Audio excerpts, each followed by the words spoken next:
ಮಳೆ ಮಳೆ ಮಳೆ ಇಡೀ ಕರ್ನಾಟಕದ 28 ಜಿಲ್ಲೆಗಳಲ್ಲಿ 5 ದಿನ ಅಲರ್ಟ್ ಘೋಷಣೆ. ಈಗಾಗಲೇ ರಾಜ್ಯದಲ್ಲಿ ಮುಂಗಾರು ಮಳೆ ಆರಂಭಗೊಂಡಿದ್ದು ರೈತರು ಬಿತ್ತನೆ ಕಾರ್ಯದಲ್ಲಿ ತೊಡಗಿದ್ದಾರೆ. ಆದರೆ ಮಿಂಚು ಸಿಡಿಲು ಭಾರಿ ಭಯಂಕರ ಬೀಳಲಿದ್ದು ರಭಸದಿಂದ ಬೀಸುವ ಗಾಳಿ ಸುಳಿಗಾಳಿಯಿಂದಾಗಿ ಜಮೀನುಗಳಲ್ಲಿ ಕೆಲಸ ಮಾಡುವ ರೈತರಿಗೂ ಹಾಗೂ ಶಾಲಾ ಕಾಲೇಜುಗಳಿಗೆ ಹೋಗುವ ವಿದ್ಯಾರ್ಥಿಗಳಿಗೂ ಮನೆಯಿಂದ ಆಚೆಗೆ ಯಾವುದೇ ಕೆಲಸಕ್ಕೆ ಹೋಗುವ ಪ್ರತಿಯೊಬ್ಬರಿಗೂ ಕೂಡ ಹವಾಮಾನ ಇಲಾಖೆ ಅಗತ್ಯ ಮುನ್ನೆಚ್ಚರಿಕೆಯ ಕ್ರಮಗಳನ್ನು ಕೈಗೊಳ್ಳಲು ಸೂಚಿಸಲಾಗಿದೆ. ರಾಜ್ಯದಲ್ಲಿ ಮುಂಗಾರು ಚುರುಕುಗೊಂಡಿದ್ದು ಈ 28 ಜಿಲ್ಲೆಗಳಲ್ಲಿ ಮುಂದಿನ ಸತತ 5 ದಿನಗಳ ಕಾಲ ರಣಭಯಂಕರ ಮಿಂಚು ಸಿಡಿಲು ಗಾಳಿ ಬಿರುಗಾಳಿ ಸಹಿತ ರಣಮಳೆ ಬೀಳಲಿದೆ. ಇನ್ನು ಕೆಲವು ಜಿಲ್ಲೆಗಳಲ್ಲಿ ಪ್ರವಾಹವೇ ಉಂಟಾಗಬಹುದಾದ ಸಾಧ್ಯತೆ ಕೂಡ ಇದೆ. ನಗರ ಪಟ್ಟಣಗಳಲ್ಲಿ ಸಂಚಾರ ವ್ಯವಸ್ಥೆಯಲ್ಲಿಯೂ ಅಡೆತಡೆ ಉಂಟಾಗಬಹುದಾದ ಸಾಧ್ಯತೆ ಇದೆ. ಬನ್ನಿ, ಇಷ್ಟಕ್ಕೂ ಯಾವ ಜಿಲ್ಲೆಗಳಲ್ಲಿ ಯಾವ ದಿನಾಂಕದಂದು ಮಳೆ ಬೀಳಲಿದೆ ಎನ್ನುವ ಎಲ್ಲ ಕಂಪ್ಲೀಟ್ ಡೀಟೇಲ್ಸ್ ತಿಳಿಯಲು ವಿಡಿಯೋವನ್ನ ತಪ್ಪದೆ ಕೊನೆಯವರೆಗೂ ನೋಡಿ. ಯಾವುದೇ ಹಾನಿ ಉಂಟಾಗಬಾರದು ಎಂದು ನೀವು ಕೂಡ ದೇವರಲ್ಲಿ ಕೇಳಿಕೊಂಡು ತಪ್ಪದೆ ಈ ವಿಡಿಯೋಗೆ ಒಂದು ಲೈಕ್ ಮಾಡಿ ಹಾಗೂ ರೈತರಿಗೆ ಸಪೋರ್ಟ್ ಮಾಡಿ. ಕರ್ನಾಟಕದಾದ್ಯಂತ ಮುಂಗಾರು ಮಳೆ ವಿಸ್ತರಣೆಯಾಗುವ ಮುನ್ಸೂಚನೆ ನೀಡಿದೆ.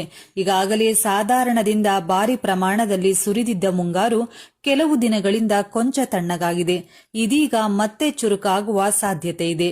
ರಾಜ್ಯದ ಅನೇಕ ಜಿಲ್ಲೆಗಳಲ್ಲಿ ಮುಂದಿನ 5 ದಿನ ವ್ಯಾಪಕ ಮಳೆಯಾಗಲಿದೆ ಎಂದು ಭಾರತೀಯ ಹವಾಮಾನ ಇಲಾಖೆ ರಾಜ್ಯದ ಹವಾಮಾನ ತಜ್ಞರು ಎಚ್ಚರಿಸಿದ್ದಾರೆ. ಬುಧವಾರ ಹವಾಮಾನ ಇಲಾಖೆ ನೀಡಿರುವ ಹವಾಮಾನ ಸೂಚನೆಯ ವರದಿಯ ಪ್ರಕಾರ ಇಂತಿಷ್ಟು ದಿನಗಳ ಕಾಲ ಮುಂಗಾರು ಮಳೆ ಹಂತ ಹಂತವಾಗಿ ಎಲ್ಲಾ ಜಿಲ್ಲೆಗಳಲ್ಲೂ ಚುರುಕಾಗಲಿದೆ. ಉತ್ತರ ಕರ್ನಾಟಕದ ಜಿಲ್ಲೆಗಳಲ್ಲಿ ಹೆಚ್ಚಿನ ಮಳೆಯಾಗಲಿದೆ. ಬಿರುಗಾಳಿ ಸಹಿತ ಸಾಧಾರಣ ಮಳೆಯಾಗಲಿದೆ. ಇಲ್ಲಿ ಪ್ರತಿ ಗಂಟೆಗೆ 40 ರಿಂದ 50 ಕಿಲೋಮೀಟರ್ ವೇಗದಲ್ಲಿ ಗಾಳಿ ಬೀಸಲಿದೆ ಎಂಬ ಮುನ್ಸೂಚನೆ ಇದೆ.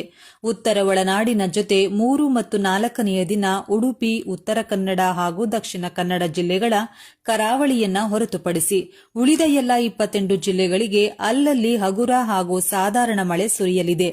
ಗಾಳಿಯ ವೇಗ ಹೆಚ್ಚಿರಲಿದೆ. ಇದೇ ವೇಳೆ ಕರಾವಳಿ ಭಾಗದಲ್ಲಿ ಹೆಚ್ಚಿನ ಪ್ರಮಾಣದಲ್ಲಿ ಜೋರು ಗಾಳಿ ಬೀಸಲಿದೆ. ಆದರೆ ತುಂತುರು ಮಳೆಯಾಗಬಹುದು ಹೊರತು ಹೆಚ್ಚಿನ ಪ್ರಮಾಣದಲ್ಲಿ ಜೋರು ಗಾಳಿ ಬೀಸಲಿದೆ. ಆದರೆ ತುಂತುರು ಮಳೆಯಾಗಲಿದೆ. ಆದರೆ ಭಾರೀ ಮಳೆಯ ಗುಣಲಕ್ಷಣಗಳು ಇಲ್ಲ ಎಂದು ಹವಾಮಾನ ಇಲಾಖೆ ದೃಢಪಡಿಸಿದೆ. ಈ ಜಿಲ್ಲೆಗಳಲ್ಲಿ ಜೋರು ಮಳೆಯ ನಿರೀಕ್ಷೆ. ಐಎಂಡಿ ನಂತರ 5ನೇ ದಿನ ಒಳನಾಡಿನ ಬೆಂಗಳೂರು ನಗರ, ಬೆಂಗಳೂರು ಗ್ರಾಮಾಂತರ, ಕೋಲಾರ, ಚಿಕ್ಕಬಳ್ಳಾಪುರ, ರಾಮನಗರ, ಮಂಡ್ಯ, ಮೈಸೂರು, ಹಾಸನ, ಚಾಮರಾಜನಗರ, ಚಿಕ್ಕಮಗಳೂರು, ಶಿವಮೊಗ್ಗ, ಕೊಡಗು, ತುಮಕೂರು, ವಿಜಯನಗರ, ಚಿತ್ರದುರ್ಗ, ದಾವಣಗೆರೆ, ಹಾವೇರಿ, ಗದಗ, ಬಳ್ಳಾರಿ, ಕೊಪ್ಪಳ, ರಾಯಚೂರು, ಯಾದಗಿರಿ, ಕಲಬುರಗಿ, ಬೆಳಗಾವಿ, ಬೀದರ್, ವಿಜಯಪುರ, ಬಾಗಲಕೋಟೆ ಜಿಲ್ಲೆಗಳ ವ್ಯಾಪ್ತಿಯಲ್ಲಿ ಆಗಾಗ ಜೋರು ಮಳೆ ಬೀಳಲಿದೆ. ಕೆಲವೆಡೆ ಹಗುರದಿಂದ ಸಾಧಾರಣ ಮಳೆ ಬೀಳಲಿದೆ. ಈ ಮೂಲಕ ರಾಜ್ಯದಲ್ಲಿ ಮುಂಗಾರು ಮಳೆ 2ನೇ ಬಾರಿಗೆ ಹೆಚ್ಚಿನ ಮಳೆ ಸುರಿಯುವ ನಿರೀಕ್ಷೆ ಇದೆ.